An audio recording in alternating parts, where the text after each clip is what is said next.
Hello दोस्तों, आज हम सब लोग सीखने जा रहे हैं एडिशन ऑफ मैट्रिसेस कैसे होगा। मैट्रिक्स, अगर आपको मैट्रिसेस का एग्जांपल हो तो आप कैसे से ऐड कर सकते हैं। यदि हमारे पास एग्जांपल हो ए बी सी डी और इसे ऐड करना हो, आपके पास रिस्ट एलिमेंट जो भी हो, अगर हमारे पास है ई एफ जी एच, तो आप इस बारे में गौर कर रहे होंगे। ये ऑर्डर, अगर हम लोग इस मैट्रिक्स का फर्स्ट जो आपके पास मैट्रिक्स है इसका ऑर्डर अगर देखें तो ये 2 का है। क्यों? क्योंकि नंबर ऑफ रोज 2 है और नंबर ऑफ कॉलम्स भी 2 है। इसी तरह इसमें भी जब हम आए तो ये ऑर्डर 2 का है। एक बात ध्यान देने की जरूरत है आपको कि आप एडिशन मैट्रिसेस का या सब्ट्रैक्शन हो, आप तभी इसके आपके लिए पॉसिबल होगा जब आपके पास दोनों मैट्रिसेस सेम ऑर्डर का हो। यदि डिफरेंट ऑर्डर का मैट्रिसेस आएगा तो ये बिल्कुल आप एडिशन नहीं कर पाएंगे।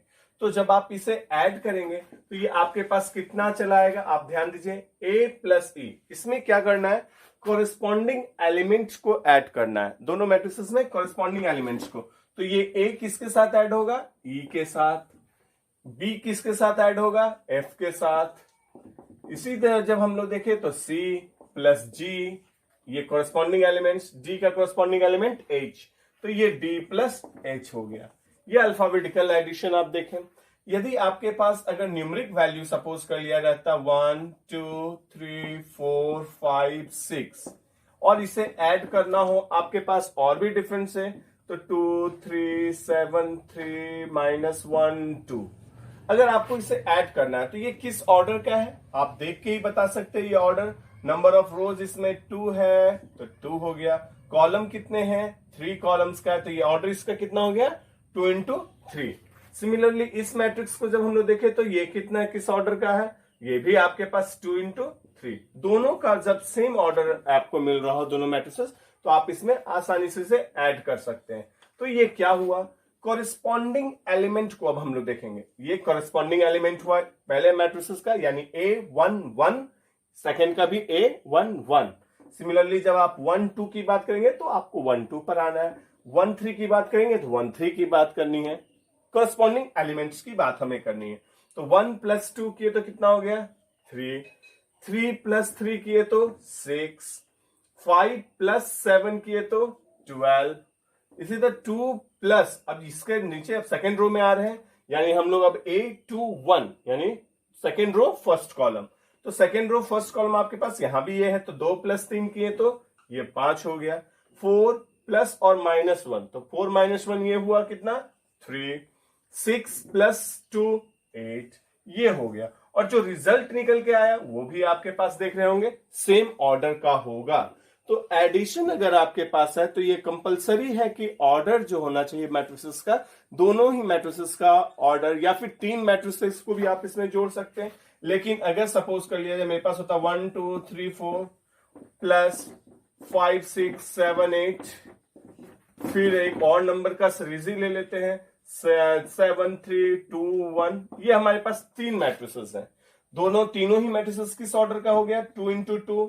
ये किस ऑर्डर का है भाई, ये भी 2 into 2 का है। ये किस ऑर्डर का है, 2 into 2। फर्स्ट मैट्रिसेस भी 2 into 2, ये भी 2 into 2 2 into 2।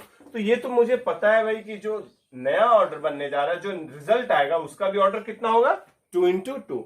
यदि इसमें कोई भी एलिमेंट अगर डिफरेंट, ये तीनों मैट्रिसेस में अगर कोई भी अगर एक डिफरेंट ऑर्डर का हो जाता तो एडिशन पॉसिबल नहीं होता। आप 2 को जोड़ लेते, तीसरा ऐसे ही रह जाता। लेकिन सारे एक ऑर्डर के हैं तो आप कोरेस्पॉन्डिंग एलिमेंट्स को, आपको जरूरी नहीं है टर्म बाय टर्म, आप एक साथ जोड़ लीजिए। 1 plus 5 6, 6 plus 7 13, 3 plus 7 10, 10 plus 3 13, 2 plus 6 8, 8 plus 2 10, 4 plus 8 12, 12 plus 1 13। तो ये आप ऐसा लिख सकते हैं। तो ये आपके पास एडिशन प्रोसीजर हुआ कि आप एडिशन कभी भी हो मैट्रिक्स का तो आप ऐसे कर सकते हैं। अब आइए हम लोग देखते हैं स्केलर प्रोडक्ट अगर आपके पास हो तो क्या आप कर पाएंगे। यदि आपको सब्ट्रैक्शन में भी सेम टाइप से आप चलेंगे।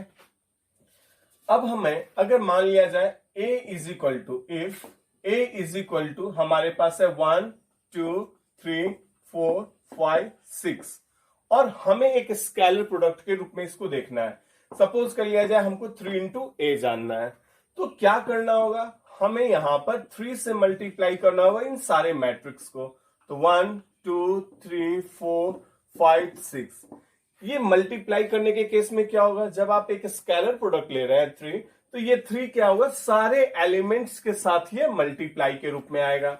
यानी कहने का मतलब 3 1 जा 3, 3 दूना 6, 3 3 जा 9, आप फिर से अब नीचे भी गुना करिए, 3 4 जा 12, 3 5 जा 15, 3 6 जा 18।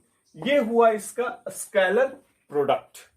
स्केलर प्रोडक्ट में हमने क्या किया, जो भी नंबर्स आपके साथ है उन सारे को आप जाके प्रोडक्ट के रूप में सारे एलिमेंट्स के साथ आप मल्टीप्लाई कीजिए। ये हुआ 3a।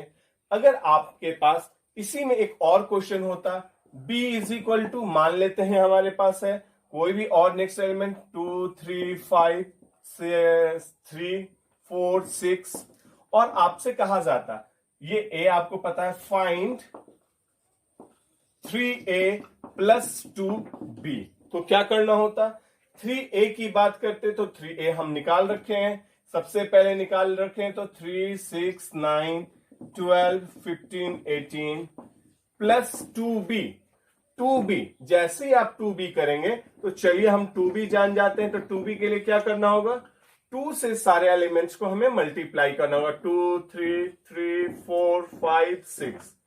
क्या आ रहा है, 2 2 जा 4, 2 3 6, 2 3 जा 6, 2 5 जा 10, 2 3 जा 6 लिख चुके हैं, 2 4 जा 8, 2 6 जा 12।